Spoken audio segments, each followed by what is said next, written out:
kami, Bu. Jadi Oh, begitu. Setelah MSZKM itu kan ada jalur IKM, setelah itu ada praktek GKL, Bu, kita. Oh, praktek GKL. Hari lain apa yang kalian bisa?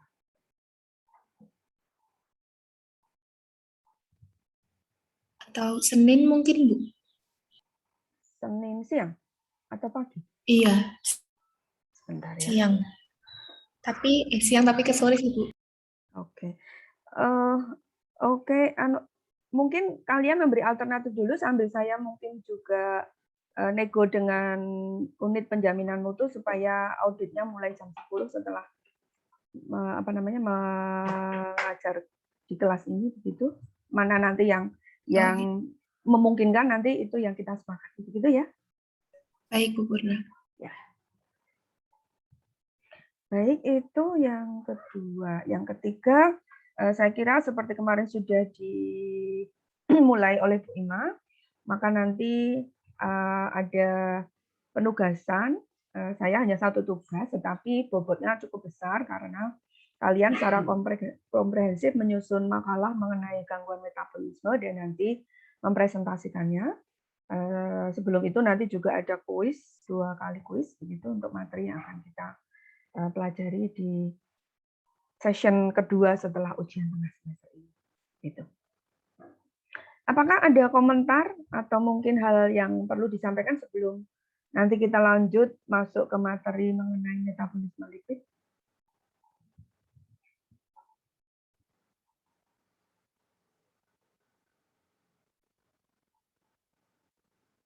Tidak ada?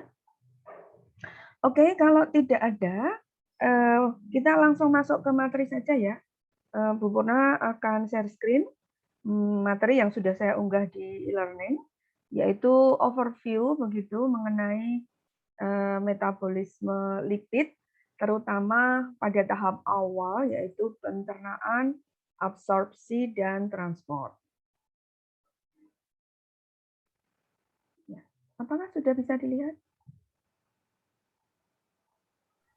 Belum, Bu. Oh ya, sudah. Sudah. Oke. Lihat.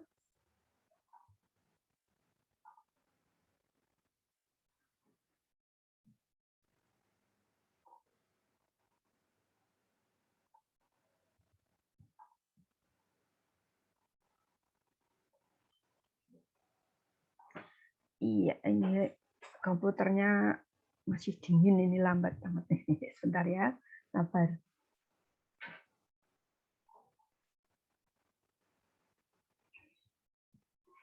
Iya, jadi kalian mungkin di mata kuliah ilmu gizi dasar dan ini malah muncul dan biokimia sedikit banyak sudah mendapatkan gambaran bagaimana nasib gitu ya, nasib lemak ketika masuk ke dalam tubuh. Ya, sebentar.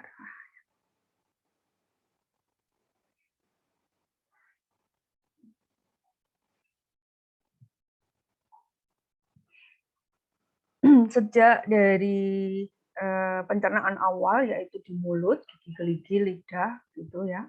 Lalu nanti masuk ke lambung, lalu usus sampai nanti bagaimana zat gizi tersebut dapat dimanfaatkan oleh sel-sel tubuh untuk berbagai keperluan. Kalau lemak ya pasti untuk sumber energi seperti halnya karbohidrat gitu ya. Iya, ini kok nggak bisa. Sebentar. Lambat banget.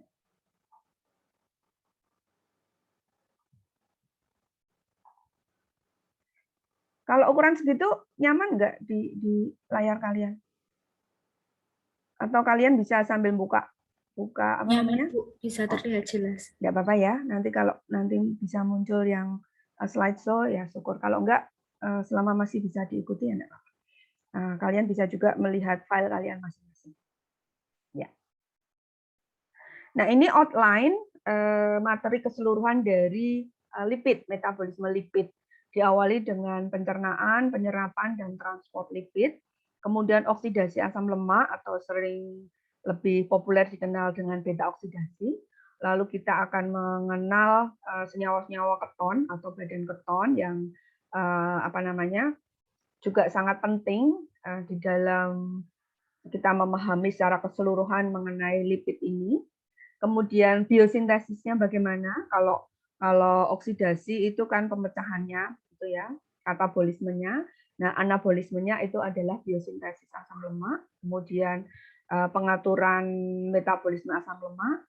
Kemudian berbagai senyawa lipid yang lain, khususnya nanti kolesterol yang secara khusus juga akan kita bahas agak lebih mendalam dibandingkan senyawa lipid yang lain. Karena nanti ke depan dalam mata kuliah berikutnya, dietetik terutama dan patofisiologi, kolesterol ini memegang peran penting begitu akan atau cukup bertanggung jawab atas timbulnya berbagai macam penyakit degeneratif.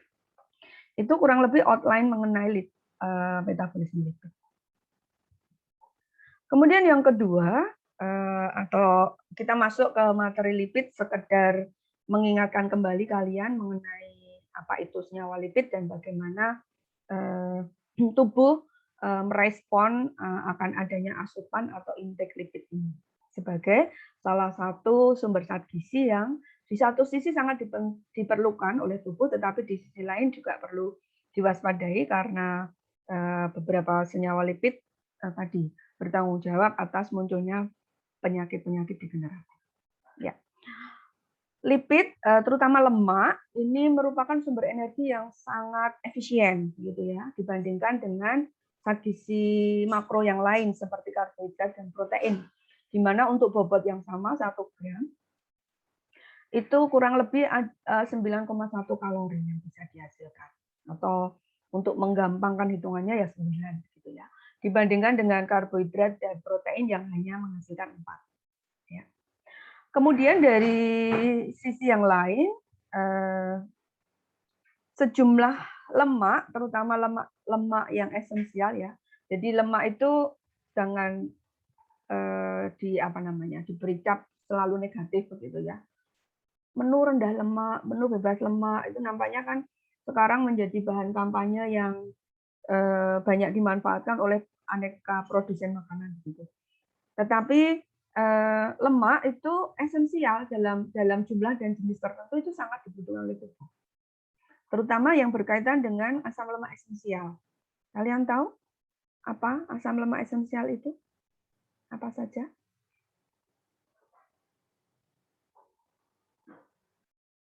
Ada yang bisa membantu Bu Purna? Asam lemak esensial itu apa saja?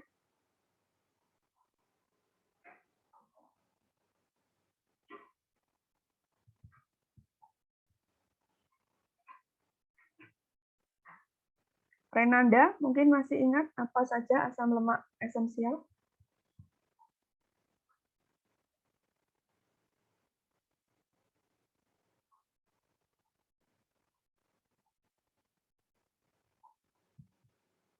Di ilmu gizi dasar ya, mungkin sudah disampaikan.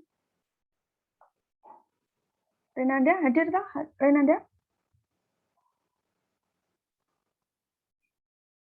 Ada Bu, sebentar ya Bu. Oh ya. Sinyalnya ini tadi jelek. Oh ya, oke. Ya. Mungkin satu saja sebutkan, nanti yang lain bisa melengkapi. Apa? Asam lemak esensial yang Renanda kenal.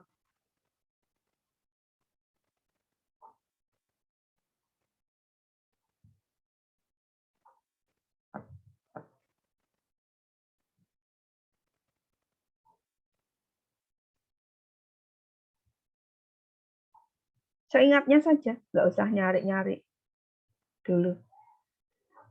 Nanti teman yang lain akan melengkapi.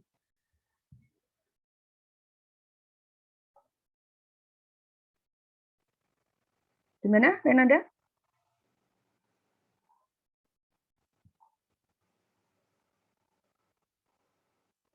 Kok malah nggak respon ya? Serafina Aurelia mungkin bisa membantu?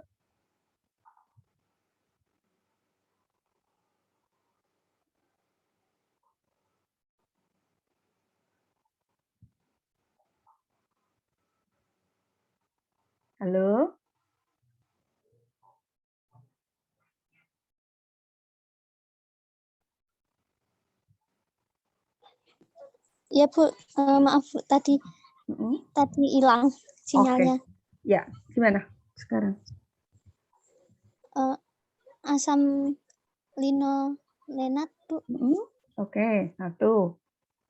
Mau lagi atau ganti yang lain?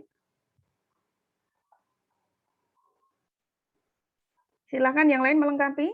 Linolenat Asam 1. amino. Hah? Asam amino. Kita bicara tentang apa ini? Lemak loh ya. Asam amino itu apa? protein. Protein. Asam amino. Mufa itu iya nggak ya, Bu? MUFA itu lebih ke bicara tentang struktur kimianya, ya. MUFA itu kan monounsaturated fatty acid, itu lebih ke bicara tentang keseluruhan asam lemak yang punya satu ikatan rangkap, gitu. Tapi tidak semua MUFA esensial, gitu. Tadi sudah disebutkan linolenat ya tadi, linoleat ya. Tadi linoleat atau linolenat? Linolenat ya. Linolenat itu 2 ikatan rangkap. 3 ikatan rangkap. Ya. Kemudian asam lemak esensial yang lain yang punya 2 ikatan rangkap yaitu linoleat. Jadi linoleat dan linolenat. Ya. Kemudian untuk bayi, khusus untuk bayi itu ada 1 asam lemak esensial yang lain yaitu arachidonat. Dan itu sangat diperlukan untuk pembentukan jaringan syaraf otak gitu. Ya. Untuk bayi dan orang dewasa itu linoleat dan linolenat esensial. Khusus untuk bayi masih ditambah dengan arachidonat. Oke, nanti silakan dipelajari lagi. Ya. Nah, kemudian lemak juga esensial karena membantu penyerapan vitamin-vitamin larut lemak. Apa saja vitamin larut lemak? A, D, E, K, Bu. Ya, vitamin A, D, E, dan K. Ya, tanpa lemak dia tidak bisa dimanfaatkan oleh tubuh karena memang sifatnya yang hanya bisa larut di dalam lemak. Jadi ini apa namanya esensialnya lipid bagi tubuh kita.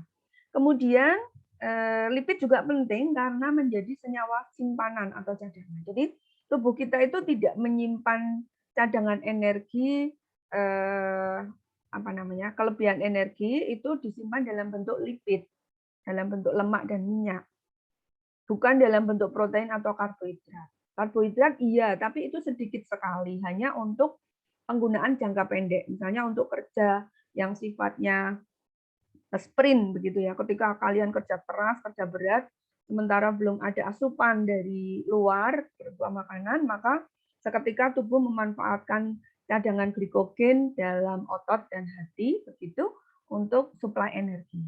Ketika cadangan glikogen habis, ya mau nggak mau lalu mencerna lemak dan minyak yang merupakan senyawa cadangan energi. Kemudian lipid juga penting karena membentuk membran. Membran itu apa namanya ya selaput atau lapis tipis begitu ya, yang itu sangat esensial, sangat penting dalam berbagai jaringan tubuh gitu. Lipid yang terkenal sebagai penyusun membran itu adalah kelompok fosfolipid, ya, contohnya fosfatidilkolin, fosfatidilserin. Ya. Kemudian lipid yang berikatan dengan senyawa gula, yaitu glikolipid. Ya, ini juga menyusun membran. Kolesterol itu juga menyusun membran. Jadi dalam jumlah sedikit kolesterol itu tetap dibutuhkan oleh tubuh. Maka tubuh pun mensintesis kolesterol karena memang dibutuhkan sebagai penyusun membran. Kemudian ada beberapa lipid yang berperan penting sebagai prekursor dan derivat, misalnya berbagai jenis sterol. Ini nanti kaitannya sebagai penyusun hormon. Hormon. Ya. Oke, lalu overview lagi mengingat kembali bagaimana pencernaan, penyerapan dan transportasi lipid di dalam tubuh. Nah, sebagai sumber energi utama, tadi Bu Budak sebutkan bahwa fungsi lipid yang pertama adalah sebagai sumber energi. Nah, dalam bentuk apa lipid ini menjadi sumber energi? Yaitu terutama dalam bentuk triasilgliserol atau trigliserida. Kalian kenal senyawa triasilgliserol dan atau trigliserida atau yang sering disebut sebagai lemak. Ya. Jadi lemak itu merupakan bagian dari lipid. Di kimia pangan ya, saya kira sudah tahu bagaimana struktur dari lemak, struktur dari triasil gliserol, yaitu gliserol yang mengikat 3 asam lemak. Ya. Nah, trigliserida atau triasil gliserol ini menyusun 90% dari lipid yang diperoleh dari asupan makanan. Jadi lemak itu menyusun 90% dari lipid. Lainnya bisa berupa kolesterol, bisa berupa tadi fosfolipid atau glikolipid. Gitu. Ya. Nah, mengapa triacylglycerol ini bisa menjadi sumber energi? Karena ini nanti bisa dioksidasi dengan produk akhir berupa CO2 dan H2O dan dilepaskan sejumlah energi. Kalian kenal kemarin sudah dampingi Bu Ima dalam memahami senyawa-senyawa berenergi tinggi, ADP, ATP, FAD, NAD, gitu ya. Jadi itu semua senyawa-senyawa penangkap dan pembawa energi yang ini tadi dapat dimanfaatkan oleh sel-sel tubuh kita untuk beraktivitas. Energinya itu dalam bentuk ATP, ADP, AMP, ya, FAD, NAD. Gitu. Nah, dibandingkan dengan glikogen yang juga sama-sama senyawa cadangan energi, jumlah energi yang bisa dihasilkan oleh lemak itu 6 kali lipat ya, untuk berat yang sama. Untuk berat yang sama. Kemudian sifat lain yang perlu dipahami bahwa lipid itu tidak larut dalam air. Jelas ya, tidak larut dalam air. Padahal untuk semua proses metabolisme itu terjadi pada media berair, aqueous medium begitu. Di dalam sel tubuh kita itu kan bagian terbesarnya adalah air. Maka lemak, lipid yang tidak larut dalam air tadi harus diubah bentuknya menjadi bisa dalam tanda petik larut. Nah, maka di sini diubah bentuknya menjadi emulsi. Ya. Emulsi itu materi yang semula tidak larut atau tidak bisa campur dengan air, dengan struktur kimia yang berubah, nanti akhirnya dia bisa terlarut, bukan terlarut sepenuhnya ya, tapi mungkin lebih tepat disebut sebagai terdispersi, tersebar merata begitu, tapi tidak disebut sebagai larutan. Ya, seperti kalau kalian bayangkan santan itu adalah dispersi lemak dalam larutan berair. Ya, dalam air itu ada protein santan, ya, lalu ada lemak santan begitu, dan itu merupakan partikel-partikel kecil yang tersebar di dalam air. Ketika didiamkan, maka lama-lama lemaknya akan terpisah di bagian atas begitu. Sedangkan di bagian bawah itu air dan protein. Nah, supaya stabil maka santan tadi harus diemulsikan sehingga lemaknya meskipun didiamkan tidak akan terpisah. Mengapa terpisah? Ya karena berat jenisnya berbeda. Lemak itu berat jenisnya lebih kecil dari 1. Gitu. Ya.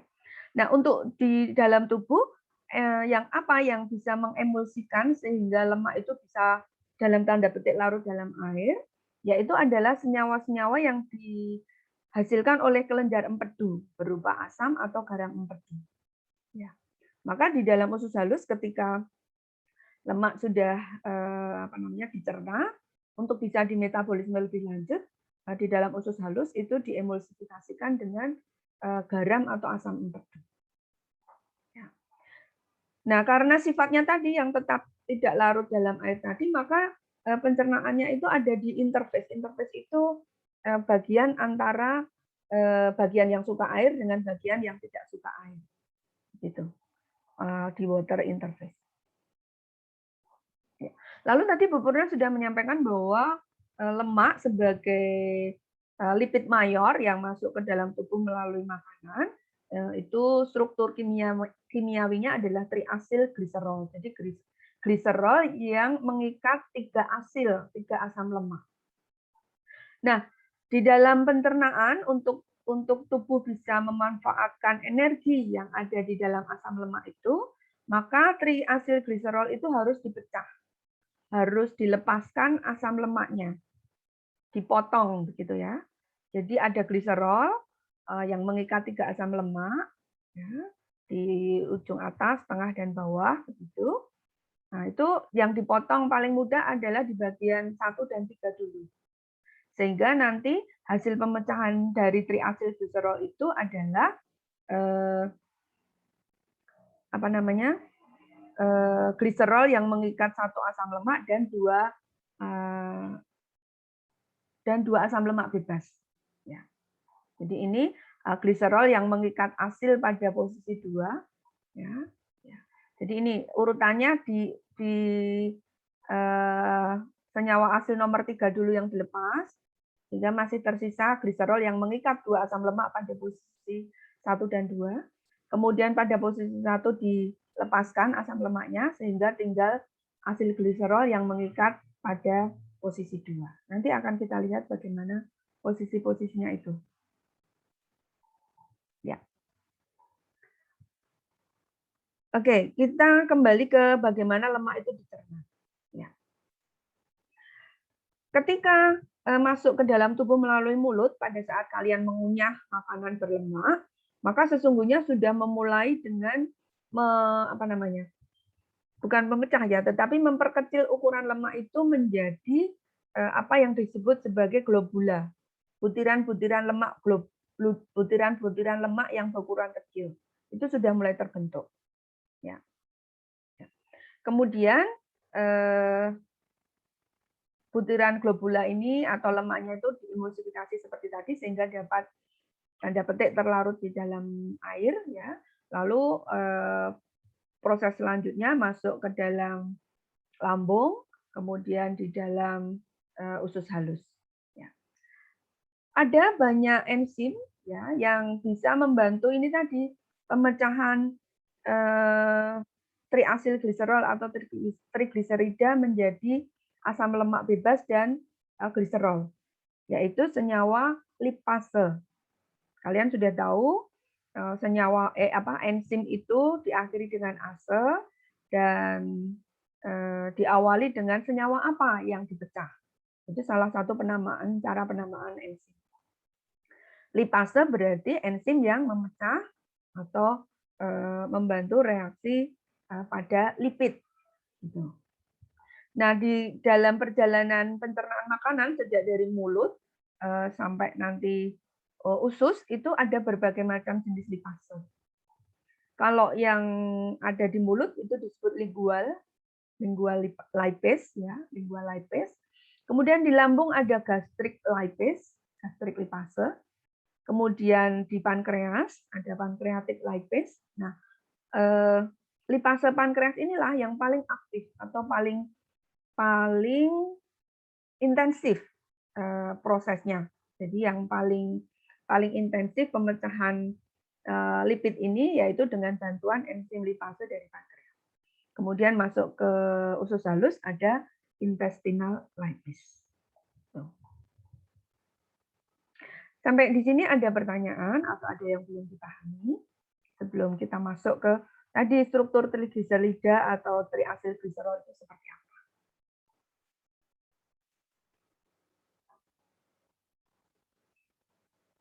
Silakan kalau ada, jangan sungkan-sungkan bertanya.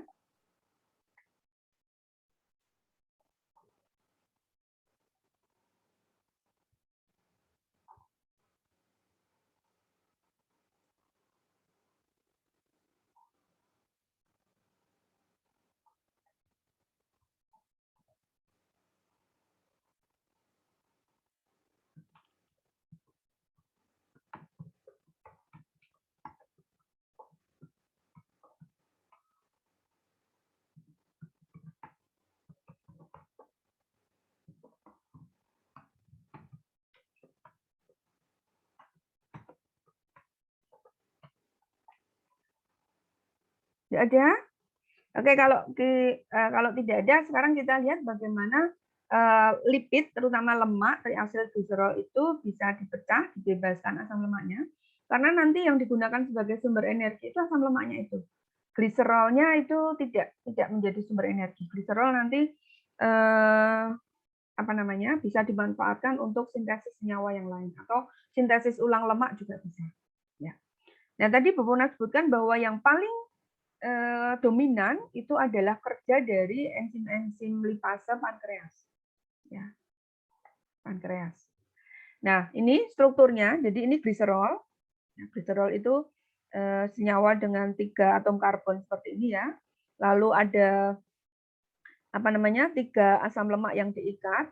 Ini asam lemak COOR. R ini nanti tergantung asam lemaknya apa. Bisa dimulai dari C4 ya. C4 butirat dan seterusnya, biasanya genap gitu. Bisa sampai 30 tergantung asam lemaknya. Panjang pendeknya itu tergantung jenis asam lemaknya. Lalu ikatan rangkap atau tidak itu juga tergantung asam lemaknya. Ya, jadi ini posisi 1, 2, dan 3. Nah, enzim lipase itu pertama-tama memutus asam lemak yang ada di posisi 3 dulu. Ya. Jadi ini di posisi 3 dulu. Ya. Kemudian baru di posisi 1, sehingga di sini dihasilkan 2 asam lemak bebas yang nanti siap untuk menjadi sumber energi, dan gliserol yang mengikat 1 asam lemak pada posisi 2. Ya. Nah, ini disebut beta monogliserid atau 2 monogliserid karena ada di posisi 2. Nah, asam lemak yang terikat di posisi 2 ini juga masih bisa dimanfaatkan, bisa dilepas, tetapi harus melalui proses isomerase dulu. Isomer itu artinya rumus kimianya, rumus molekulnya sama, hanya rumus bangunnya itu berbeda. Atau posisinya itu berbeda. Nah, asam lemak yang semula ada di posisi 2 oleh enzim isomerase dipindah ke posisi 3. Sehingga terbentuk seperti ini. Nah, ketika sudah di posisi 3, ini akan mudah dilepaskan oleh enzim lipase tadi, enzim pankreatik lipase. Hasil akhirnya dihasilkan 3 asam lemak bebas, ya, yang 2 ada di sini, yang 1 di sini, ya, dan diperoleh gliserol. Nah, gliserol itu strukturnya seperti ini. 3 atom karbon dengan gugus fungsional hidroksil, maka namanya berakhiran dengan ol. Ya. Jadi yang punya gugus fungsional hidroksil itu akhirannya ol. Jadi ini sebetulnya termasuk kelompok alkohol karena memiliki gugus fungsional OH atau hidroksil. Sampai di sini paham ya bagaimana trigliserida tadi dipecah oleh enzim-enzim lipase, terutama pankreas, menghasilkan asam lemak bebas dan gliserol. Jelas? Jelas, Bu. Oke, baik. Kita lanjutkan ya kalau jelas. Bagaimana dengan lipid yang lain? Nah, lipid yang lain itu bisa juga dimanfaatkan seperti fosfolipid. Ya, ini enzimnya fosfolipase. Nanti produk akhirnya berupa FA. FA itu fatty acid atau asam lemak bebas. Yang ini juga bisa dimanfaatkan untuk sumber energi atau untuk keperluan yang lain. Dan ada lisofosfolipid. Nah, ini sudah tidak bisa lagi dipecah menjadi sumber energi. Ya. Kemudian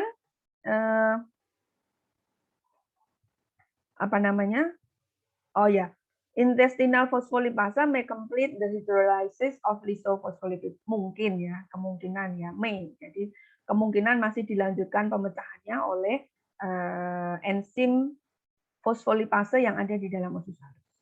Ya. Bagaimana dengan kolesterol? Kalau kolesterol itu bentuknya ester kolesterol, maka ada enzim yang disebut kolesterol esterase. Nah, ini juga akan melepaskan asam lemak untuk nanti bisa digunakan sebagai sumber energi dan kolesterol bebas. Nah, kolesterol itu tidak bisa kita manfaatkan untuk sumber energi. Ya. Jadi kita tidak bisa memanfaatkan kolesterol sebagai sumber energi. Ya. Oke, itu untuk pemecahannya atau digestingnya. Sekarang bagaimana penyerapan lipid? Ya, penyerapan lipid. Ya. The end product of lipid digestion are, ya, jadi produk akhir dari pencernaan lipid itu bisa berupa monogliserida tadi ya. Kemudian bisa berupa asam lemak, bisa berupa gliserol, kolesterol, dan lisofosfolipid. Dari yang tadi sudah kita diskusikan. Jadi ini bisa berupa asam lemak bebas, fatty acid, bisa berupa ini monogliserida. Ya. Kemudian kalau ini berlanjut bisa diperoleh gliserol dan ada tambahan asam lemak.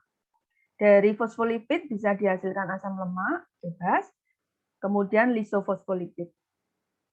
Kemudian dari kolesterol ester bisa dihasilkan kolesterol bebas dan asam lemak. Ya. Nah, hasil akhir dari pemecahan atau pencernaan lipid tadi, ya, satu berupa gliserol dan asam lemak yang rantainya pendek, ini sifatnya larut air. Ya. Yang dimaksud short chain fatty acid itu kalau kurang dari atau sama dengan 4. Itu sifatnya masih larut dalam air. Seperti kalau kalian tahu asam cuka, ya, CH3COOH itu kan asam etanoat sebetulnya. Sebetulnya itu masuk kelompok senyawa karboksilat. Ya. Kemudian butirat. Butirat itu C-nya 4, asam lemak butirat. Itu masih larut dalam air. Maka gliserol dan asam lemak rantai pendek ini langsung bisa dibawa melalui portal circulation atau sirkulasi darah yang tidak harus lewat jantung. Jadi dari usus halus bisa langsung ke hati, begitu ya. Itu yang disebut sebagai portal circulation. Karena nanti metabolisme utama lemak itu ada di hati dan otot. Nah, kemudian tergantung asam lemaknya, bagaimana kalau asam lemaknya itu rantainya panjang. Rantai panjang itu ya tadi 8 sampai 20 begitu ya. Itu sudah disebut sebagai panjang. Nanti ada yang sangat panjang, very long gitu. Nah, itu nanti metabolisme beda, nanti akan kita bahas. Untuk asam lemak yang rantainya panjang, kemudian monogliserida dan kolesterol serta lisofosfolipid ini membutuhkan pengemulsi tadi karena ini tidak larut dalam air. Maka harus ada bahan pembantu yang menyebabkan atau yang membuat senyawa-senyawa ini bisa masuk ke medium air. Karena hampir ya mungkin keseluruhan tubuh kita itu dominan atau mayoritas tersusun atas air sekitar 70%. Maka harus dibuat senyawa-senyawa ini bisa tanda petik larut dalam air untuk bisa diserap. Karena darah pun itu komponen utamanya adalah air, plasma. Ya. Maka supaya lemaknya bisa dibawa oleh darah, dia harus diemulsikan. Nah, saat pengemulsinya atau emulsifiernya itu adalah garam-garam atau asam empedu. Bagaimana cara kerjanya? Garam atau asam empedu itu akan mengelilingi komponen-komponen tidak larut air ini, ya, tidak larut ini.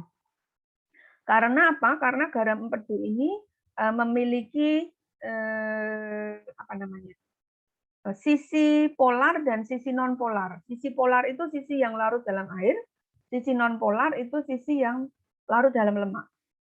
Nah, sehingga nanti bisa membuat komponen lipid ini seperti bola-bola kecil, globula-globula kecil, ini diameternya kurang lebih 0,1 sampai 0,5 mikron, dan itu bisa larut dalam air. Ya. Disebut sebagai water soluble micelle. Gambarannya seperti ini. Jadi senyawa lipid yang tidak larut dalam air tadi, di sini ada monogliserida, ada kolesterol, ada asam lemak rantai panjang, itu akan diselubungi oleh butiran-butiran atau komponen garam empedu tadi, garam atau asam empedu. Bagian dari garam atau asam empedu yang non polar itu nempel di lipidnya. Sedangkan bagian yang polar, yang hijau-hijau ini, itu akan mengarah keluar dan ini yang berikatan dengan air. Ya. Ada sisi hidrofilik, hidro air, filik suka, jadi sisi yang suka air, yang hijau itu akan menghadap ke atau mengikat dengan air. Sedangkan sisi yang hidrofobik side, yang takut air, tidak suka air, itu akan nempel di lipidnya. Nah, sehingga lipid yang semula tidak larut dalam air oleh adanya garam empedu ini menjadi bisa larut air. Gitu. Nah, sifatnya seperti deterjen. Deterjen itu juga memiliki dua sisi ya, polar dan non polar, dan ini akan membantu melarutkan tadi lipid. Ya.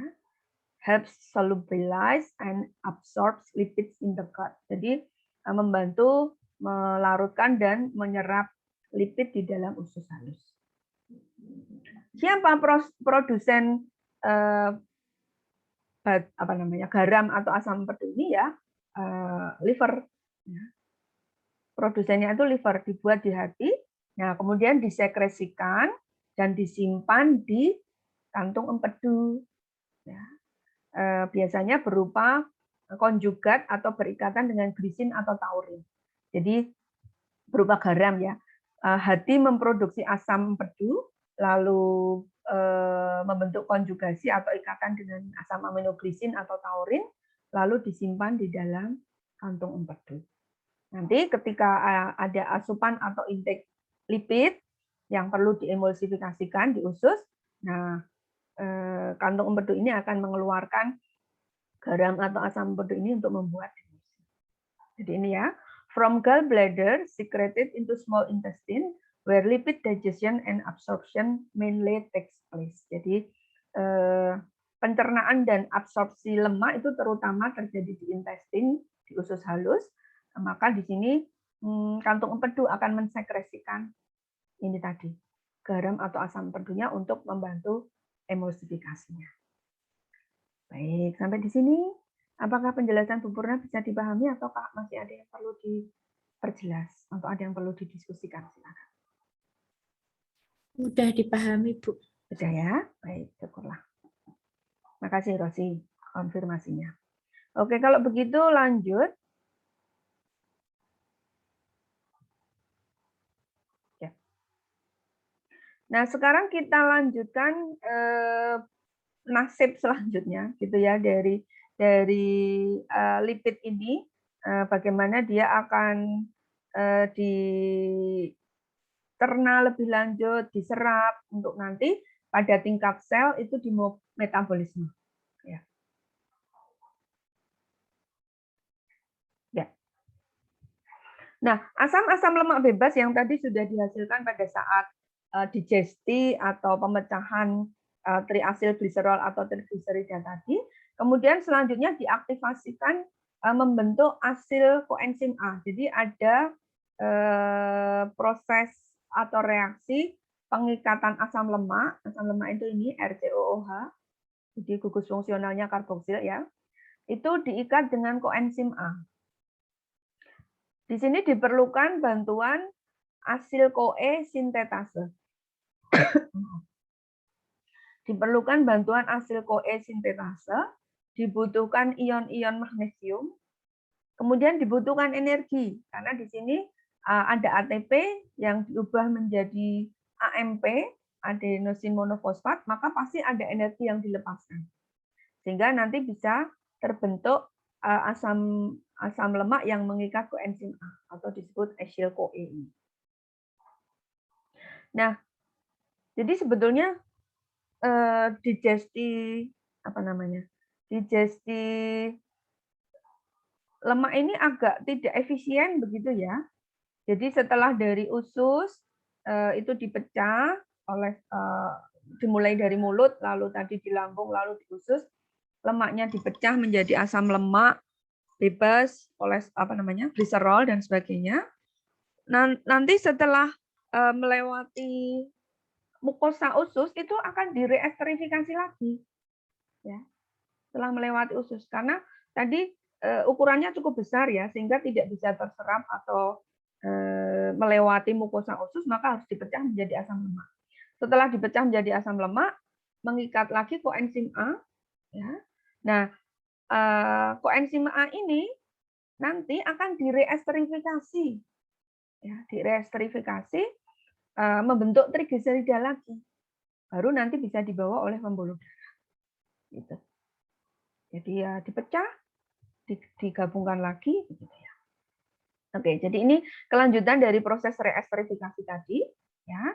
Jadi reesterifikasi bisa dua asil CoA itu diikat oleh beta monogliserida, jadi gliserol yang mengikat satu asam lemak itu ditambahi dua asam lemak, ya, sehingga terbentuk trigliserida. Atau reesterifikasinya itu benar-benar dari gliserol. Jadi ada gliserol bebas. Di sini perlu ada aktivasi dengan senyawa fosfat, jadi gliserol 3-fosfat. Itu mengikat 3 asil CoE, 3 asam lemak yang berikatan dengan koenzim A tadi membentuk trigliserida. Dari mana sumber gliserol 3-fosfatnya? Sumber gliserol 3-fosfatnya bisa dari gliserol yang diaktifasikan oleh enzim gliserol kinase sehingga bisa mengikat 3 fosfat, membentuk 3 gliserol 3-fosfat. Nah, ini terjadi di hati. Kemudian ginjal dan dalam jumlah kecil ada di usus halus. Ya. Kemudian gliserol 3-fosfat juga bisa diperoleh dari dihidrogen aseton fosfat yang kalian sudah tahu itu merupakan salah satu senyawa yang dihasilkan dari proses glikolisis. Jadi kemarin di materinya Bu Ima ketika membahas glikolisis, nanti bisa dicek lagi. Di sana ada senyawa berupa DHAP, dihidrogen aseton fosfat. Ya. Nah, nanti itu akan diubah menjadi gliserol sehingga bisa mengikat asam lemak bebas untuk membentuk trigliserida lagi. Ya, kemudian sama terjadi resintesis fosfolipid dan ester kolesterol lagi. Ya, jadi tadi semula dipecah, diemulsifikasi, begitu lalu melalui mukosa usus, setelah melewati itu lalu diresintesis lagi. Sama nasibnya juga seperti trigliserida yang dipecah menjadi asam lemak dan monogliserida atau gliserol lalu nanti diresintesis lagi. Ya. Nah, senyawa-senyawa ini tadi hasil resintesis atau reesterifikasi tadi itu berupa trigliserida, fosfolipid dan kolesterol ini diikat oleh satu jenis protein yang disebut apolipoprotein B48 membentuk hilomikron. Nah, dalam bentuk hilomikron inilah lipid tadi itu akan masuk ke dalam sistem limfa, ya, kemudian masuk ke sistem sirkulasi darah, dibawa oleh darah ke seluruh jaringan dan sel yang membutuhkan lipid. Gitu. Ya, maaf. Bentar.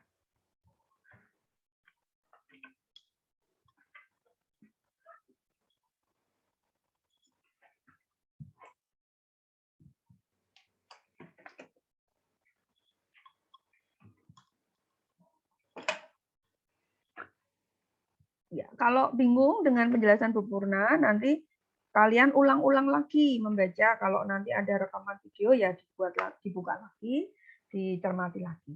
Nanti lama-lama pasti bisa. Ya, pasti paham. Nah, supaya jelas ini gambarannya seperti ini. Ya, jadi ketika ada asupan atau intake lipid masuk ke lambung, lalu nanti ke usus halus, maka ada kantung empedu tadi yang mengeluarkan asam atau garam empedu untuk membantu mengemulsifikasi, gitu ya. Nah, ini bile salt emulsify dietary fats in the small intestine dan seterusnya membentuk micelle, ya. Kemudian ada lipase intestinal, ya, di sini yang akan memecah trigliserida menjadi gliserol, asam lemak bebas atau monogliserida, lalu juga ada kolesterol bebas, asam lemak dan fosfolipid. Ya. Kemudian hasil pemecahan tadi itu taken up by the intestinal mucosa. Jadi diambil, diserap oleh mukosa usus. Nah, setelah melewati mukosa usus, diresintesis lagi, ya, atau direesterifikasi lagi, begitu, ya, membentuk ini, diikat dengan protein membentuk kilomikron. Nah, dalam bentuk kilomikron inilah nanti melalui thoracic duct, gitu ya, lalu masuk ke sistem pembuluh darah, lalu dibawa ke kemana jaringan yang membutuhkan, bisa ke adipos, ya, ke jaringan penyimpan lipid, ya, bisa ke sel-sel yang membutuhkan, ya, ini fatty acid are oxidized as fuel or reesterified for storage. Jadi dapat dioksidasi sebagai sumber energi atau direesterifikasi lagi untuk disimpan di jaringan adiposa. Ya. Jadi ini hanya dalam bentuk kilomikron, ini bisa dibawa oleh pembuluh darah. Tuh. Ini kaitan antara organ yang terlibat dan bagaimana lipid tadi mengalami digesti dan absorpsi. Ini belum sampai ke metabolisme ya. Metabolisme nanti kalau sudah menjalani atau sudah masuk ke sel, ke mitokondria terutama, kemudian mengalami oksidasi. Ini sedikit tambahan mengenai transportasi lipid ya. Tadi kilomikron itu adalah salah satu jenis lipoprotein, artinya apa namanya ya? Massa yang tersusun atas lipid dan protein. Ada ikatan antara lipid dan protein. Lipoprotein. Ya, merupakan kompleks lipid dan protein. Ya, yang tadi sudah kenal adalah kilomikron. Kilomikron. Nanti ada jenis-jenis yang lain lagi. Nah, protein ini membungkus seperti membungkus begitu ya. Membungkus droplet. Droplet itu bisa juga disebut globula tetapi ukurannya lebih besar. Ingat bahwa lipid itu tidak larut dalam air. Sehingga dia juga kalau ada di darah, kalau tidak ada apa namanya materi lain yang larut dalam air, dia tidak akan bisa dibawa. Maka di sini lipoprotein juga bisa apa namanya protein itu bisa disebut sebagai fungsinya mirip emulsifier tadi, mirip asam empedu tadi. Tapi ini dalam apa namanya ukuran yang lebih besar. Kalau di usus halus tadi kan berupa misel yang kecil-kecil, maka di sini lipoprotein itu ukurannya lebih besar. Jadi ini seperti menyelubungi globula lipid tadi. Ya. Ya, jadi di sini ada kolesterolnya, ya. Kemudian ada triasilgliserolnya, ada lemaknya tadi. Kemudian ada fosfolipidnya, gitu ya. Lalu ini bagian yang kuning-kuning ini berupa protein yang menyelubungi droplet lipid. Baru ini bisa ditransportasikan oleh darah.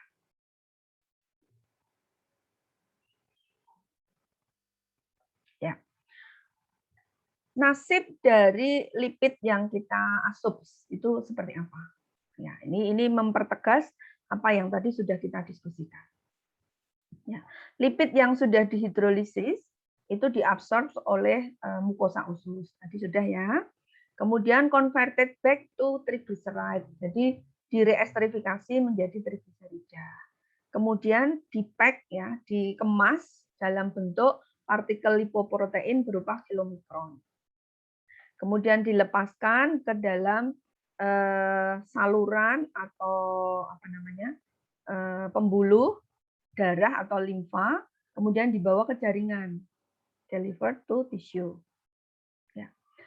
Nah, selain yang berasal dari asupan makanan, ya, ternyata liver atau hati itu juga bisa mensintesis trigliserida. Nah, untuk trigliserida yang bukan berasal dari makanan, tetapi yang merupakan hasil dari sintesis oleh liver, itu dikemas dalam bentuk VLDL partikel, very low density lipoprotein. Jadi lipoprotein yang densitasnya sangat rendah. Ini juga dilepaskan ke darah. Ya. Kemudian triasilgliserol atau trigliserida tadi selanjutnya dihidrolisis di dalam jaringan perifer ya oleh lipoprotein lipase. Tidak cukup hanya lipase saja, tetapi lipoprotein lipase karena tadi juga membentuk kompleks dengan lipoprotein. Maka ini juga harus dilepaskan dari lipoproteinnya. Kemudian asam lemaknya itu dimanfaatkan untuk tadi sumber energi. Gliserolnya bagaimana? Gliserolnya dikembalikan ke liver atau ke ginjal untuk dimanfaatkan lebih lanjut. Tadi kan butuh juga gliserol untuk apa namanya resintesis ya. Itu. Nah, itu mengambil dari sini. Itu nasib akhir lipid dalam proses pencernaan dan penyerapan gitu sebelum nanti siap untuk dimetabolisme. Bu Purna lanjut dulu atau ada yang ditanyakan? Silakan.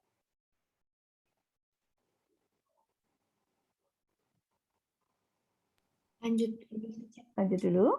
Oke. Nah, sekarang kita melihat atau mengenal berbagai jenis lipoprotein. Ya, tadi sudah kenal apa itu kilomikron. Kilomikron ini densitasnya paling rendah, paling kecil, ya, paling kecil. Ditransportasikan dari usus halus melalui saluran limfatik ke dalam pembuluh darah, dalam darah. Kemudian VLDL tadi apa? Very low density lipoprotein. Very low density lipoprotein yaitu mengemas lipid yang bagaimana? Yang trigliserida yang disintesis oleh hati. Iya, betul. Jadi trigliserida yang disintesis oleh hati itu dikeluarkan atau dilepaskan ke pembuluh darah dalam bentuk VLDL. Ya. Kemudian ada LDL, ada low density lipoprotein juga. Ya, ini nanti tergantung pada proporsi lipidnya. Semakin banyak lipidnya, nanti densitasnya itu semakin rendah. Ya, densitasnya semakin rendah. Nah, baik kilomikron, VLDL, kemudian IDL itu intermediate ya, intermediate density lipoprotein maupun LDL yang semuanya itu berasal dari melewati liver lalu ditransportasikan ke perifer, ke jaringan perifer. Nah, untuk HDL ini sebaliknya. HDL ini membawa kolesterol dari perifer kembali ke liver. Maka dalam bahasa awam HDL itu sering disebut sebagai kolesterol baik begitu. Karena apa? Karena dia tugasnya menyapu bersih, membawa kolesterol itu kembali dari pembuluh darah kembali ke liver untuk di metabolisme gitu. Ya. Sedangkan yang kilomikron, VLDL, IDL dan terutama LDL itu membawa dari liver ke pembuluh darah, ke seluruh jaringan tubuh. Sedangkan HDL itu sebaliknya. Ya. Ini ya, the more lipids, the lower the density of the lipoprotein particle. Ya. Itu tipe-tipe dari lipoprotein.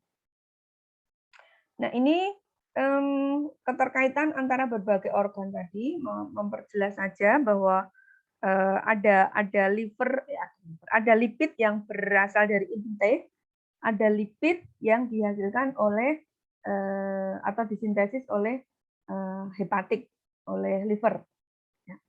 Disebut sebagai eksogenus, itu kalau lipidnya dari intake atau dari asupan makanan, dan endogenus itu yang disintesis oleh liver tadi.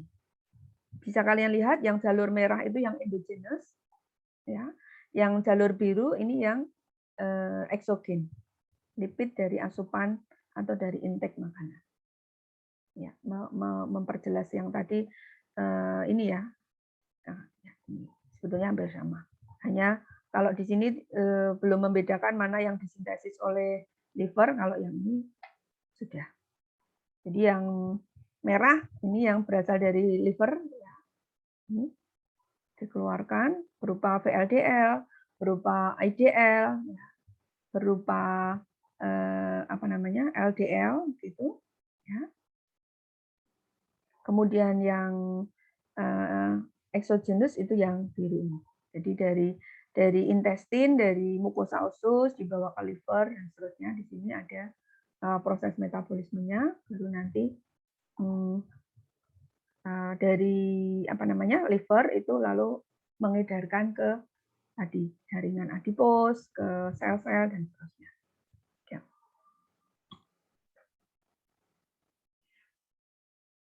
Oke. Ya. Sekarang kita akan masuk ke metabolismenya.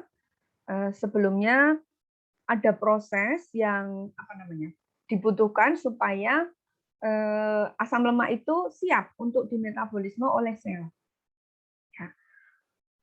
Ketika kita bicara tentang metabolisme energi, maka dapur umumnya, dapur utamanya itu adalah mitokondria, karena di situ berlangsung seluruh proses metabolisme untuk menghasilkan energi. Tidak hanya menghasilkan energi saja ya sebetulnya, tetapi yang terutama mitokondria itu disebut sebagai dapurnya sel, sehingga di situ dihasilkan sejumlah energi untuk aktivitas sel, artinya untuk aktivitas kehidupan kita, karena kita tersusun atas sel-sel. Ya. Nah, supaya asam lemak ya yang tadi mengandung sejumlah energi kimia gitu ya, energi kimia itu bisa diproses di mitokondria, maka ada proses-proses pendahulunya. Pertama, dia harus bisa masuk ke mitokondrianya. Karena ternyata tidak semudah itu. Mitokondria itu kan ada di dalam sel ya, dalam sel sebagai salah satu organel sel yang sel sendiri punya membran yang melindungi sel itu, sehingga dia harus bisa masuk ke sel dan lalu harus masuk ke mitokondria. Ya. Jadi di sini tergantung pada jenis asam lemaknya. Ada dari jenis short chain, jadi asam lemak rantai pendek, atau medium chain, asam lemak rantai sedang. Nah, kedua kelompok ini, short chain fatty acid dan medium chain fatty acid, ini dapat menyeberangi membran dalam dari mitokondria tanpa perlu bantuan apapun. Jadi ya masuk begitu saja melalui proses difusi begitu ya. Difusi karena ukurannya kan relatif kecil. Ya. Namun untuk asam lemak yang rantainya panjang itu ternyata perlu pembawa carrier yang disebut sebagai karnitin. Ya, karnitin. Keseluruhan sistem yang melibatkan karnitin untuk bisa membawa asam lemak itu disebut CAT system. Karnitin acyl transfer. Ya. Carnitin activation transfer. Ya. Nah, apa itu karnitin? Karnitin itu adalah senyawa yang disintesis dari asam-asam amino ternyata, berupa lisin dan methionine. Sintesisnya di liver dan di ginjal. Skeletal, tulang dan otot ya, otot dan jantung. Otot tubuh dan jantung itu tidak bisa membuat karnitin, jadi hanya bisa dibuat di liver dan kidney. Karnitin juga secara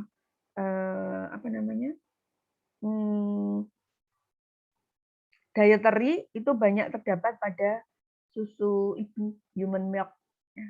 Maka pada bayi yang masih mengkonsumsi human milk gitu, masih menyusu begitu, itu memiliki banyak karnitin yang bisa membantu pencernaan asam-asam lemak.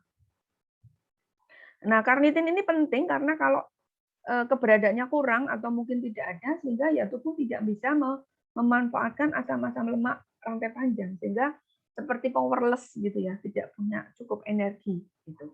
Karena kita kan tidak bisa mengandalkan hanya diberikan karbohidrat saja. Ya. Nah, ini karnitin. Ya, ini mitokondria ya. Ini mitokondria. Nah, dalamnya itu seperti ini, ada intermembran seperti ini, inner membran. Ya. Kalau tadi short chain itu ya bisa masuk begitu saja melalui proses difusi. Ya. Tetapi untuk asam lemak rantai panjang ini, ya, itu harus diaktifasi dulu tadi dengan mengikat koenzim A, ya, mengikat koenzim A. Kemudian ini dibawa oleh karnitin, ya, ada enzim juga yang terlibat, karnitin acyl transferase tadi CAT tadi ya. Lalu prosesnya itu disebut sebagai pemindahan. Maka ada enzim juga yang terlibat yaitu translokase. Ya. Jadi dengan dibawa karnitin itu asam lemak yang mengikat koenzim A tadi bisa masuk, lalu di sini ditangkap lagi oleh karnitin. Ya, ditangkap lagi oleh karnitin, baru nanti bisa dilepaskan sebagai asam lemak asil CoA, asam lemak yang mengikat koenzim A, lalu masuk ke proses metabolisme. Ya. Kalau tidak ada karnitin, proses ini tidak terjadi ya. Asam lemak bebasnya numpuk saja di mana? Di plasma, di plasma sel tadi. Tidak bisa masuk ke mitokondria. Nah, secara kimia seperti ini rumusnya. Saya tidak meminta kalian menghafal, begitu ya. Hanya memahami saja bahwa di sini ada karnitin karena tadi dibuat dari asam amino, maka pasti ada unsur nitrogen di dalamnya. Ya. Kemudian karnitin ini mengikat ini asil CoA, fatty acyl CoA, ya. Jadi asam lemak yang mengikat koenzim A dengan panjang asam lemaknya paling tidak 12 atom C. Itu disebut asam lemak rantai panjang. Kemudian ini membentuk asil karnitin cannot traverse the inner mitochondrial membrane. Sehingga ini bisa masuk ke membran dalam dari mitokondria dan bisa atau siap untuk dimetabolisme. Animasi dari bagaimana karnitin membawa itu cukup bagus dalam video yang kemarin sudah saya unggah linknya, gitu ya. Apakah ada yang sudah membuka?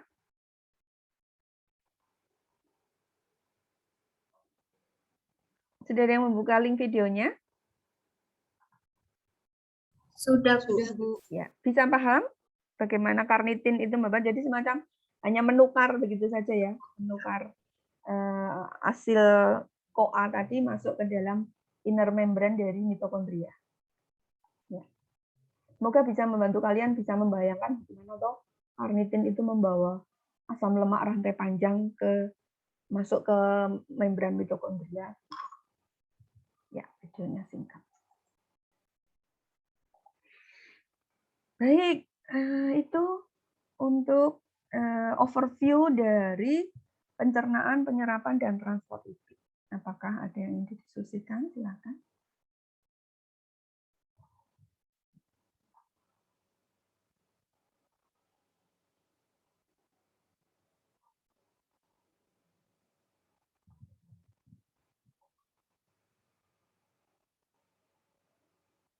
Kalau masih belum begitu paham, belum paham full, apa yang bisa kalian lakukan?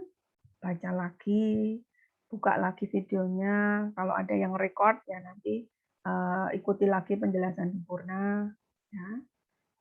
Nanti lama-lama akan paham.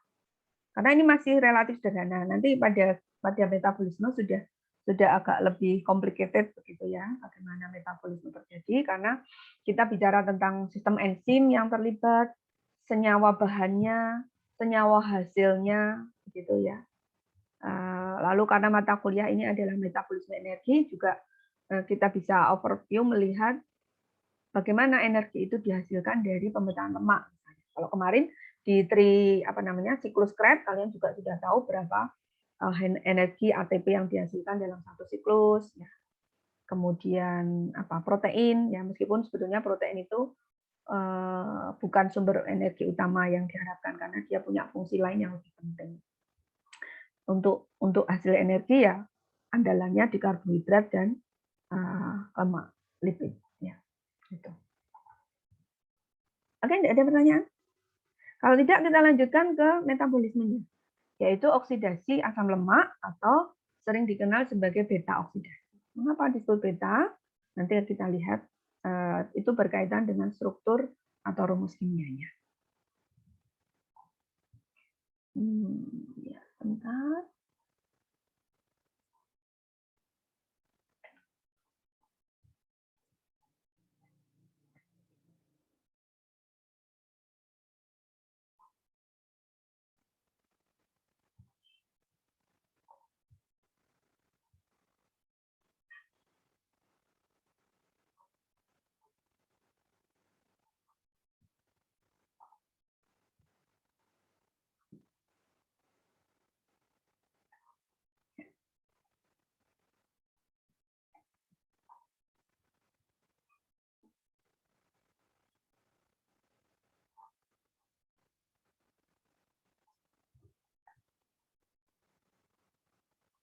Oke, sudah bisa dilihat di layar kalian lipid metabolism?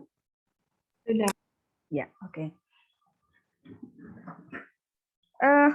Lipid metabolism yang pertama adalah fatty acid oxidation, karena nanti ada kolesterol metabolism, ada ketone bodies metabolism, gitu ya. Nah, kita awali dengan fatty acid dulu karena memang ini yang menjadi sumber energi utama.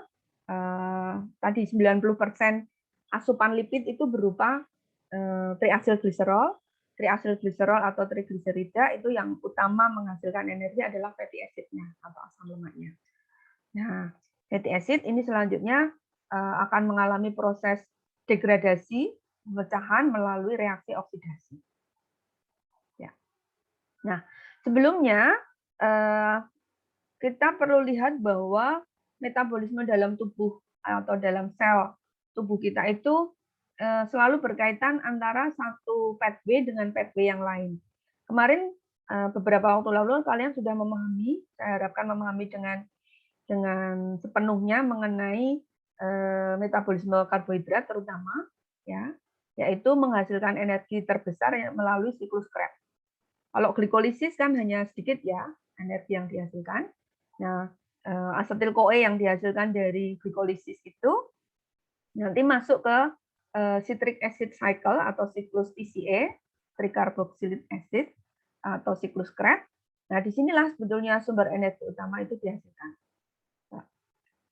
Nah, ternyata pathway atau jalur metabolisme karbohidrat berupa trikarboksilat ini atau siklus Krebs ini bersinggungan dengan pathway dari lipid, dari asam lemak, ya, dengan kolesterol.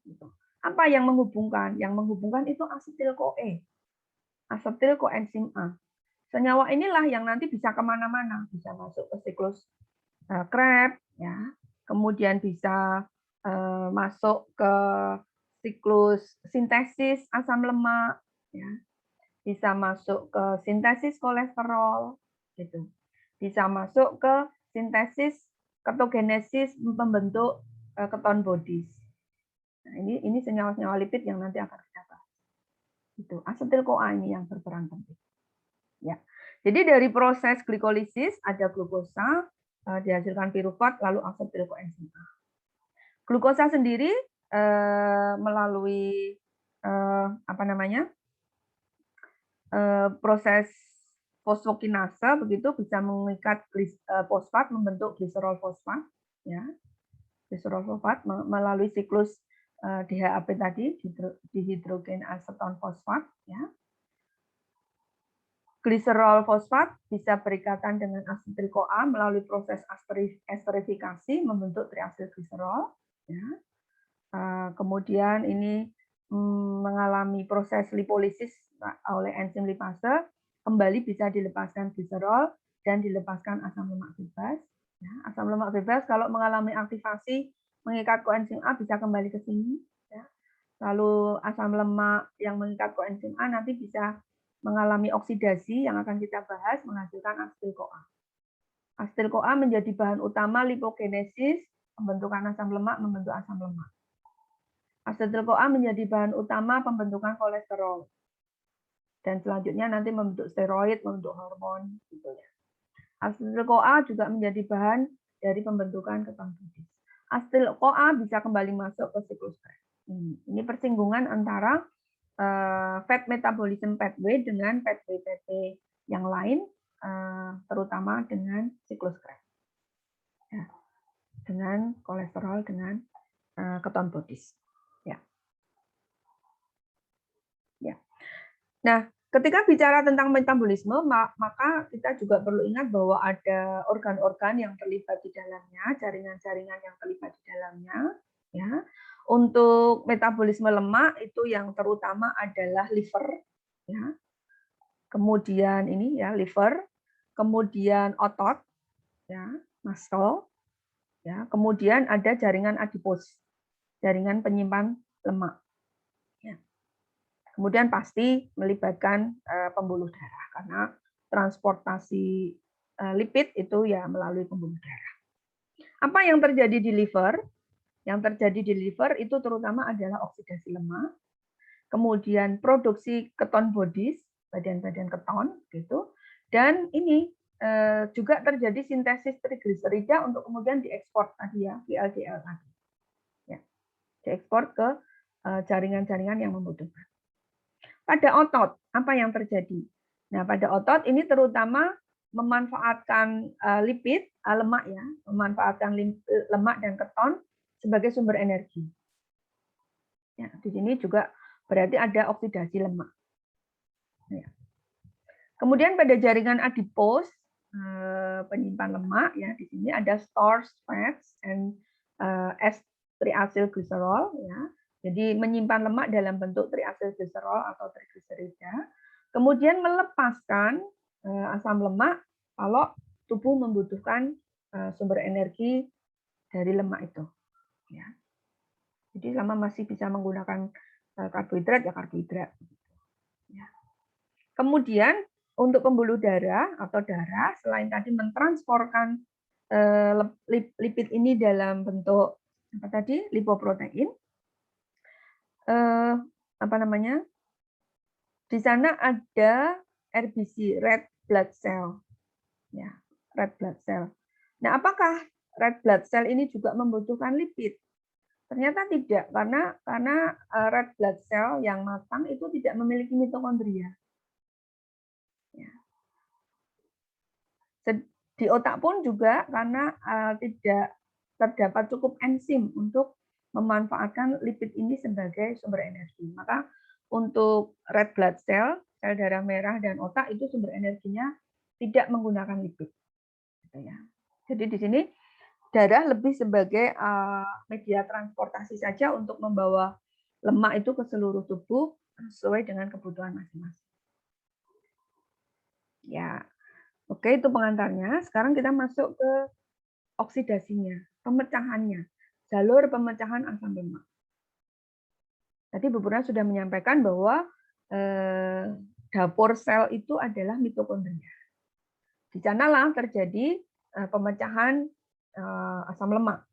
Kemarin juga sudah bicara tentang apa namanya siklus Krebs itu juga terjadinya di mitokondria. Ya. Ini pengulang lagi untuk asam lemak rantai pendek kurang dari 10 atau kurang dari 10 itu memasuki mitokondria dengan difusi, masuk begitu saja. Sedangkan asam lemak rantai panjang itu memerlukan aktivasi, memerlukan pengikatan oleh koenzim A dan translokasi oleh karnitin. Ya, jadi translokasi oleh karnitin, sedangkan aktivasi ini pengikatan dengan koenzim A. Ya.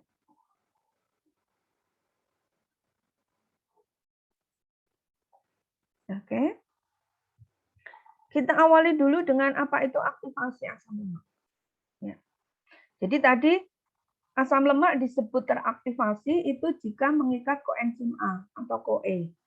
Di sini ada enzim yang terlibat yaitu acyl-CoA sintetase. Acyl-CoA sintetase ini mengkatalisis pembentukan ikatan tioester. Apa itu ikatan tioester?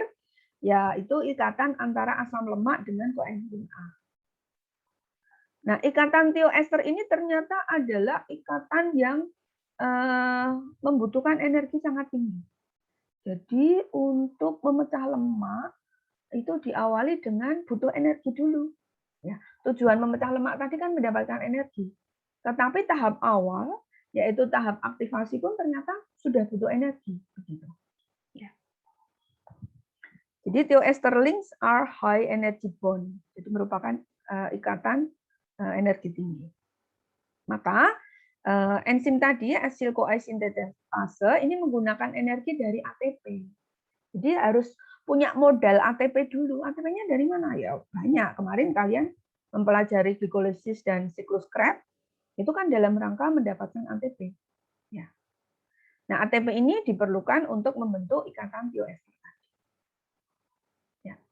Nah, ATP yang digunakan itu ternyata nanti hasil akhirnya adalah AMP. Maka ini ekivalen dibutuhkan 2 ATP karena dari ATP ke AMP itu dilepaskan dua senyawa fosfat anorganik dan dilepaskan 2 satuan energi. Ya, maka itu ekivalen dengan kebutuhannya 2 ATP. Ya. Jadi ini reaksi yang dikatalisis oleh acyl-CoA sintetase ini menggunakan ekivalen sebanyak 2 molekul ATP untuk mensuplai energi untuk berlangsungnya proses aktivasi asam lemak ini. Ya, jadi untuk mendapatkan hasil perlu modal dulu ya, seperti apa, membuka usaha itu kan dalam rangka mencari keuntungan, tapi ya tetap harus ada modal dulu, modal awal. Sama untuk mendapatkan energi dalam jumlah banyak dari pemecahan asam lemak, ternyata perlu ATP dulu. Nah, ini reaksinya. Ya. Ini koenzim A, senyawa yang kompleks, gitu, senyawa yang apa namanya? Ya, senyawa berukuran besar ya. Jadi koenzim A itu memiliki ini gugus fosfat ini. Ya. Nah, senyawa koenzim A ini berikatan dengan asam lemak. Ini ujungnya COOH, H-nya hilang karena nanti ini yang akan membentuk ikatan dengan koenzim A pada gugus sulfur ini, pada gugus SH ini. Ya. Ya. Ya. Ini tadi ada enzim asil-CoA sintetase, kemudian membutuhkan ATP, energinya diambil untuk membentuk ikatan dan akan dihasilkan AMP dan 2 fosfat anorganik ya di sini. Nah, maka di sini terbentuk senyawa asil CoE. Senyawa asam lemak yang mengikat koenzim A. Itu namanya asil CoE. Ini panjangnya ini tergantung ya, ekornya ini tergantung pada seberapa panjang rantai atom C yang dimiliki oleh asam lemak. Ya, bisa 12, 14, 16, 18, 20. Nah, inilah ikatan thioester SCO, ini ikatan thioester yang tadi membentukkan energi tinggi untuk membentuk ikatan ini. Nah, ini proses aktivasi dari asam lemak.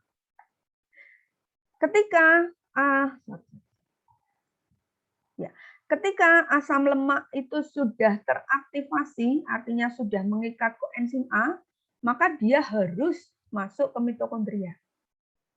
Artinya dia sudah siap untuk mengalami metabolisme pemecahan di dalam mitokondria. Nah, masuknya ke mitokondria, masuknya si asam lemak yang sudah teraktivasi, yang sudah mengikat koenzim A tadi ke mitokondria, ini ternyata melibatkan proses bertahap. Ya, tadi kita sudah kenal bahwa ada senyawa pembawa yang dibutuhkan, yaitu karnitin. Ya. Oh ya, tadi aktivasinya tadi berlangsung di plasma ya, di sitosol ya, berlangsung di sitosol sel, plasma sel. Kemudian ketika sudah terbentuk koenzim A itu harus masuk ke mitokondria. Untuk dapat masuk ke mitokondria, yang senyawa asam lemak rantai panjang itu harus ada pembawa berupa karnitin. Ya. Nah, karnitin itu ternyata terdapat dalam 2 pool, ya, 2 pool atau apa namanya? Ada senyawa pembawa yang itu memang berada di batas antara sitosol dan mitokondria, inner membran mitokondria, dan juga ada yang di dalam mitokondria. Ya. Nah, maka di sini apa namanya? Ada 2 pool koenzim A. Yang pertama ada di sitoplasma, yang kedua ada di mitokondria. Ini nanti yang akan bertukar ini tadi hasil CoA yang di bawahnya tadi. Nanti mungkin akan lebih mudah kalau kita melihat diagramnya. Ya. Ada enzim yang terlibat, ya, translokase tadi untuk mentransfer hasil CoE dari sitosol, dari sitoplasma ke mitokondria, yaitu enzim karnitin asil transferase. Ada 1 dan 2. Ya. Ada 1 dan 2. Ya. Jadi di sini terjadi pertukaran begitu pada koenzim A, ya, yang tadi terikat pada senyawa asil atau asam lemak, itu membentuk ikatan ester ya dengan karnitin. Ya, kita lihat di bagannya saja. Ya. Jadi di sini tadi ada dari proses aktivasi tadi dihasilkan asil CoA, ya, senyawa asam lemak yang mengikat koenzim A melalui ikatan tioester. Kemudian ada reaksi dengan karnitin, ya, karnitin. Enzimnya adalah karnitin asil transferase. Ya. Nah, senyawa yang terbentuk adalah asil karnitin. Asil karnitin. Jadi senyawa asam lemak teraktivasi yang berikatan dengan karnitin. Ikatannya ya ada di ikatan ester tadi. Ya, jadi di sini. Ya. Nah, di sini lalu dilepaskan koenzim A. Ya, jadi asil CoA diaktifasi asam lemak atau fatty acid diaktifasi membentuk asil CoA melalui ikatan tioester, ya. Kemudian untuk proses translokasi pemindahan ke dalam inner membran dari mitokondria itu ada senyawa karnitin pembawanya tadi, ada enzim yang terlibat yaitu karnitin asil transferase. Dari reaksi ini terbentuk asil karnitin, yaitu asam lemak yang berikatan dengan karnitin dengan melepaskan koenzim A. Jadi koenzim A-nya itu ditinggal, gitu. Maka tadi disebut ada pull dari koenzim A. Jadi ini ditinggal, ya, dilepaskan untuk membentuk ikatan ester. Di sini COO itu ikatan ester. Kalau ikatan tioester itu COS. Ya, pada asam lemak teraktivasi tadi itu ikatannya tioester. Pada asil karnitin itu ikatannya ester, COO. Di kimia pangan semoga sudah dipelajari berbagai jenis ikatan ini. Ya. Oke. Selanjutnya, nah ini tinggal mentransfer atau memindahkan asam lemak yang terikat dengan karnitin tadi masuk ke ini mitokondrial inner membran, menyeberangi membran dalam dari mitokondria. Gitu. Ya. Nanti silakan dibuka ya, apa namanya tadi animasi dari bagaimana karnitin yang ada di sitosol dengan karnitin yang ada di matriks mitokondria itu bertukar asil CoE tadi. Ya, jadi ini resume reaksinya. Ada asam lemak bebas mengikat koenzim A membutuhkan ATP, membentuk asil koenzim A. Kemudian di sini ada karnitin yang akan membawa koenzim A-nya dilepaskan, membentuk asil karnitin.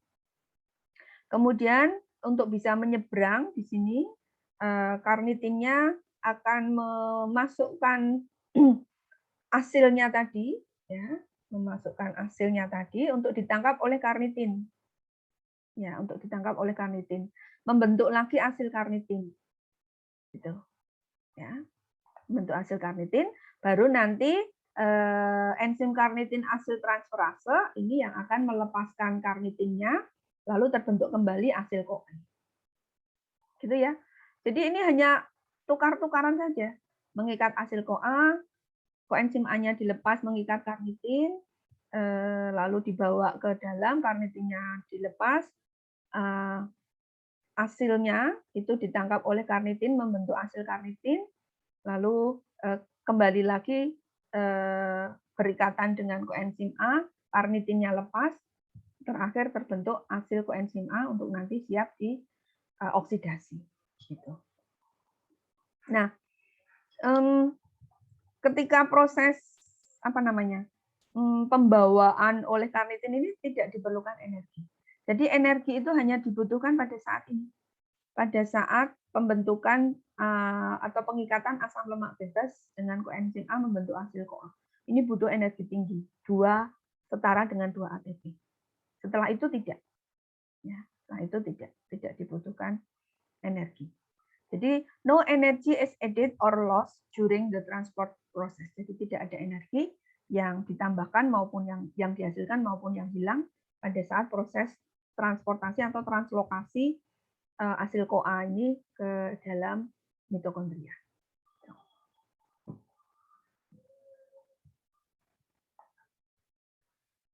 Ya, Sekarang ini sudah jam berapa ya? Ya, 9.30. tinggal 10 menit ya. Nanggung kalau saya hanya mengawali proses beta oksidasi karena ini reaksinya nanti cukup panjang begitu. Maka mungkin waktu ada step-step 4 step ya. Kalau sekarang hanya sampai 1 step, nanti minggu depan harus mengawali lagi. Maka untuk fatty acid beta oxidation reaction nanti kalian baca dulu. Minggu depan kita akan mulai langsung dengan reaksi beta oksidasi. Mungkin itu dulu yang bisa Bu Purna sampaikan. Apakah ada diskusi atau pertanyaan?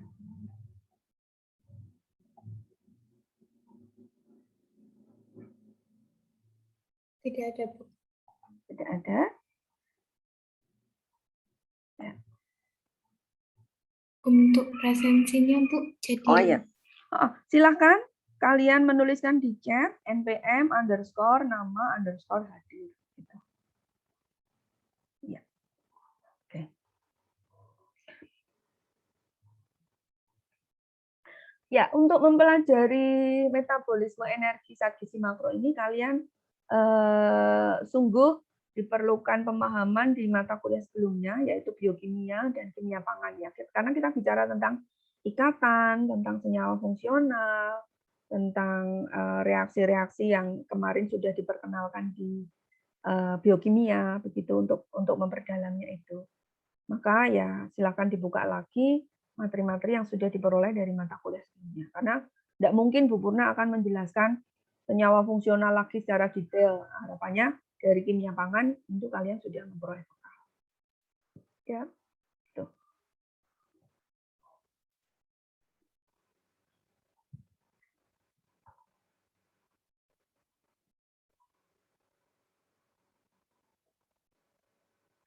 Hadir semua ini berarti ya 43 ya. ya, Bu. Ya. Semoga semua tetap bisa menjaga kesehatan. Ini sudah sering hujan. Biasanya kalau musim hujan itu flu, batuk sering muncul. Kita juga masih ada di masa pandemi, jangan kendor prokesnya.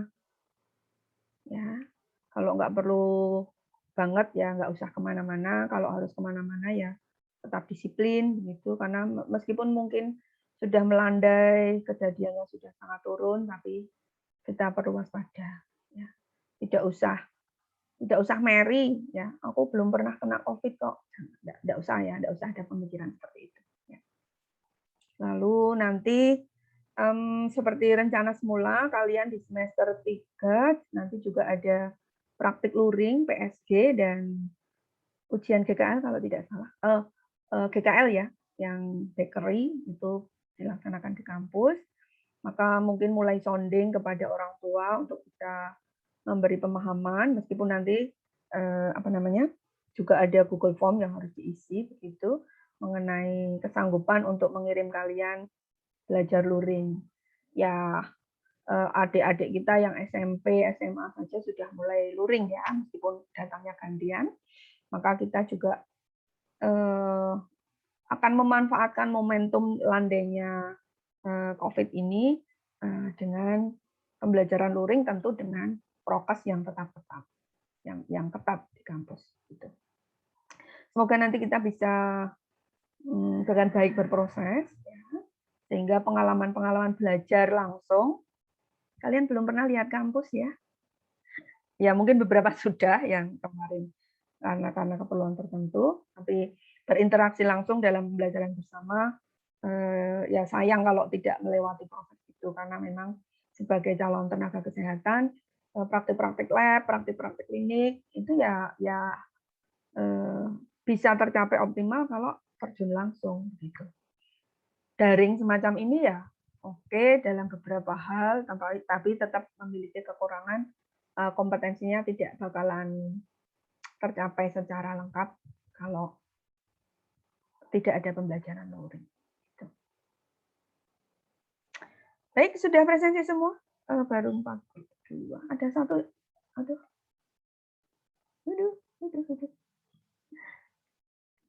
Lampu saya mati ini.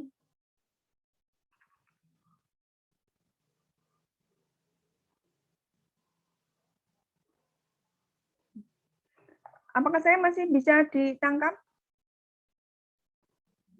Waduh, rasa.